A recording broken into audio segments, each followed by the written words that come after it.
It stands out to you as like a decent salary, like something that you would be like, okay, he needs to make this much money? I don't think there's a number in mind, especially for right now, that I would say if he's not ever making more than, let's say, $100,000, then I would be a little bit worried about our future. Oh my God, bro.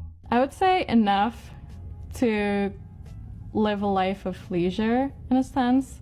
Like not have to worry about your rent, your utilities, stuff like that. But That's also, reasonable. Obviously, a more desirable man would be able to take care of our kids, of myself, of our older parents. So I would say somewhere between $400K. What is she talking about? Who makes $400,000 a year?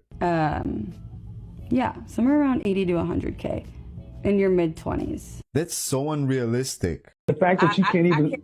It's the pause that tells you everything. It's women don't settle. They wait at the finish line for winners. And unfortunately, women that do that never get the loyalty that they always crave from men. The smart women go right before the finish line and pick winners that are on their way. And they'll get some semblance of loyalty. But for the rest that wait for winners only, enjoy the life of getting passed around. Step one. It takes the right nigga for her to meet and be single. Y'all can be together for a year, 2 years, 3 years, 5 years. But when it comes to that nigga, it takes the right, she will be single. Yeah, I know, at night it's lonely. You got nobody to call, you got nobody to text, you got nobody to talk to. You can't talk to her, that was like your best friend. She's gone, she's run off with the next dude. What are you gonna do? You gonna continue to cry at night and sulk in your own pity? Or are you gonna finally say, okay, let me get control of everything. Let me start going back to the gym. Let me start going and doing the things I like. Let me start hanging around my boys again. Let me start playing PS5 again. Let me start reading books again. Let me really get on my shit. Let me really level up. Cause that's the best thing that you could do. That's what's really gonna kill her. Is when she check on you or someone tell her about you and you're doing so well. You're doing so good. To be honest, bitches, I don't want a masculine man. Bitch, me neither. Sames. But he still needs to be decisive and tell me what he wants. He needs to be. He also needs to pay the bills, but not expect anything in return because it's my body, my choice. Yes, bitch. It's our body. And in return, we'll give him loyalty. Bitch, he ain't even getting He ain't that. getting a damn thing from me. I'm a Taurus. Because I'm a real ass bitch. Give fuck a fuck, nigga. Tell me why when you catch a female doing something she not supposed to be doing, she grab you hard as shit by the hand, trying to beg you come back. No. Unhand me, peasant. The fuck? Stop touching me. As a man, being yourself is not enough. You must transcend your past self and become the greatest man your bloodline has ever seen. That's the only way you win.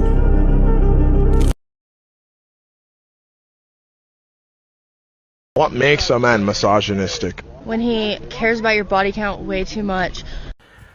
I don't think I've seen a better representation of your prototypical, quote-unquote, strong, modern, independent female. What makes a man misogynistic? Her answer, when he cares too much about my body count. I don't know what misogyny is, so I'm just going to use it like a buzzword. And I can use it to shame men when they try to hold me accountable for my bad decisions. Like that's essentially what it is. It's two birds with one stone. Again, this is the perfect representation. It's delusion and entitlement all wrapped up in one big 10-gallon hat.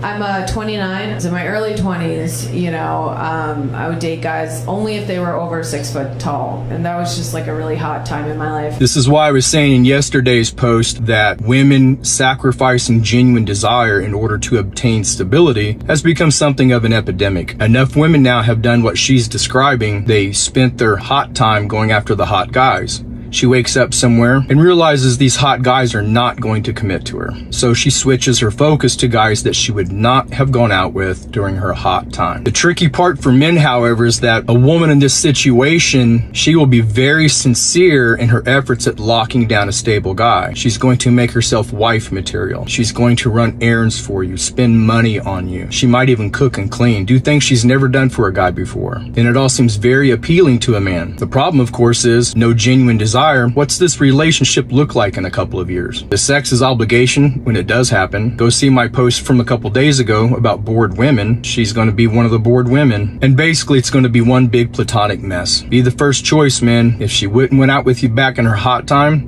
don't go out with her now.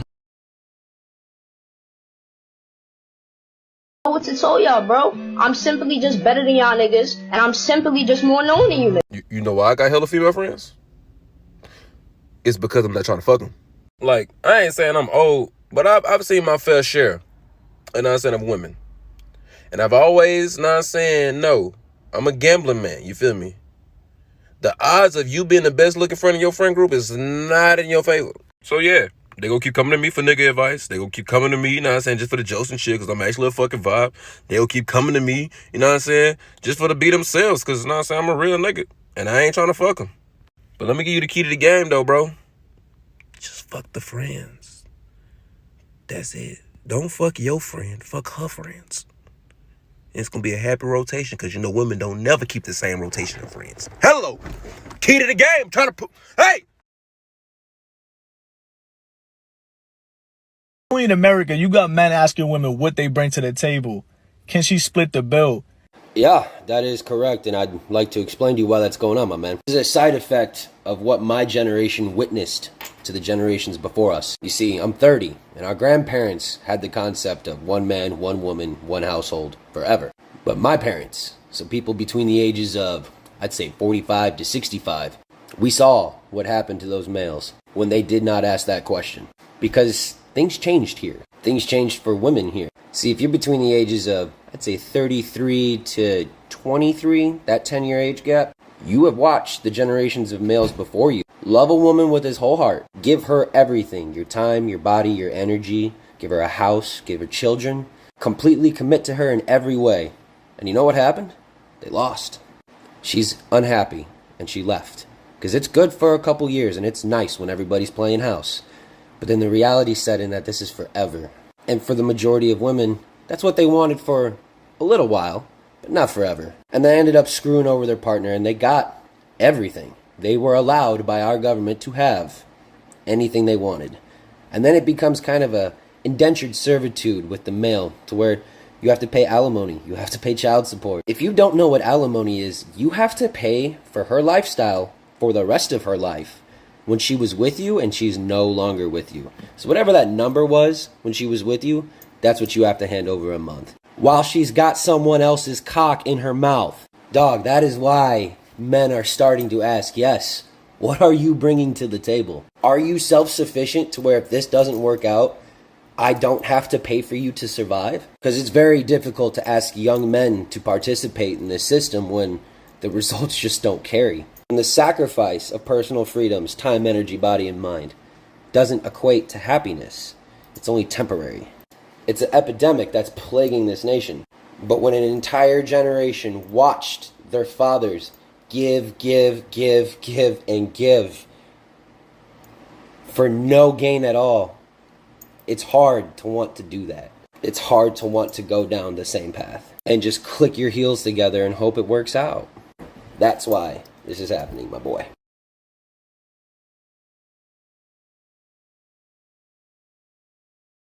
None of it was real.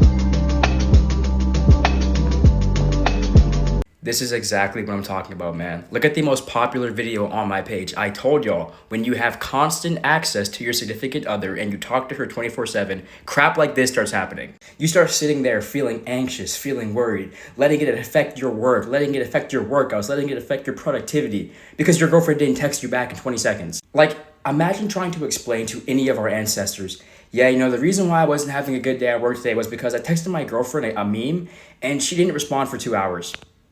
I've been trying to tell y'all, man, you need to have bigger things to worry about in life than just sitting there worrying about whether a girl texted you back or not. And then the worst part about it is that everybody in the comments is agreeing, saying how it's relatable. Yeah, me too. Haha, same. Oh my gosh, this happens to me all the time. Like, when as a society did we just start accepting weakness? Like, why is nobody sitting here saying, hey man, like, this is a problem.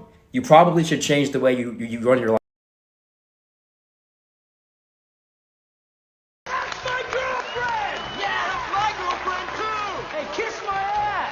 Alright, good morning, America. I want to tell y'all something. I don't know who Megan Thee Stallion boyfriend is, but like, he's just an example of guys who claim they don't care about a woman's past, but deep down, it be eating them alive. Like, a woman can have a very adventurous past, right? And then men will come around and say, oh yeah, I don't care about your past. But deep down, bro, they be hurt. And the fact is, the fact that so many men can say they had her and brag on it just would make me not want her no more. And it ain't just him, bro. It's millions of y'all, bro, that cuff women that y'all know been out here, bro, but y'all try to pass it off to the side like y'all don't care. And it's like this in every book of God, bro. The women who are not passed around and touched the least are the ones who get treasured the most. I don't think I could ever treasure a woman who has been passed around like that, bro. I'm cool. Y'all got it. Why is it when you put boys together, they just lose all composure and act like little children? Because when we get around each other, we definitely don't have to provide for these people. We definitely don't have to protect these people. And we definitely don't have to be the bigger person in any situation. Basically, it isn't work. Being a man around women and children is basically being a designated driver 24/7. I can't have the type of fun that I want to have because, hey, how are we getting home? But since I'm not responsible for either one of these sons of bitches, I'm going to enjoy myself. And so are they.